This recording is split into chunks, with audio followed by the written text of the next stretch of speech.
Il a encore du mal à y croire et pourtant. Après une série de 24 victoires, le maître de midi Florian a finalement été éliminé des 12 coups de midi, et s'y estie un duel face à une certaine Julie qui a eu raison de lui. Mais selon lui, sa défaite résulte avant tout d'un pacte établi entre les candidates du jour. Interrogé par nos confrères de Télé Loisirs, le frère de Nicolas, lui aussi ancien maître de midi, a donné quelques explications que les téléspectateurs ne pouvaient pas savoir. Ce mardi 7 mars 2023, elle n'était plus que deux candidates face à Florian, maître de midi. Et la solidarité féminine a fini par avoir gain de cause.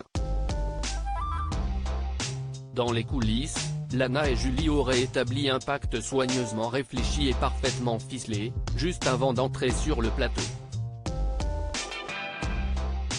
L'émission qu'on tournait était celle du 8 mars et donc de la journée de lutte pour les droits de la femme.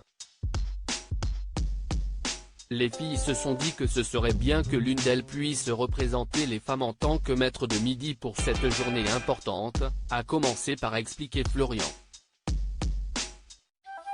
Ainsi, les deux femmes avaient prévu de ne pas se tirer dans les pattes et d'éliminer les garçons à la moindre occasion. Elles s'étaient dit qu'elles ne se défieraient pas entre elles. Elles ont réussi à éliminer le premier candidat puis est venu mon tour, a ajouté l'ancien maître de midi.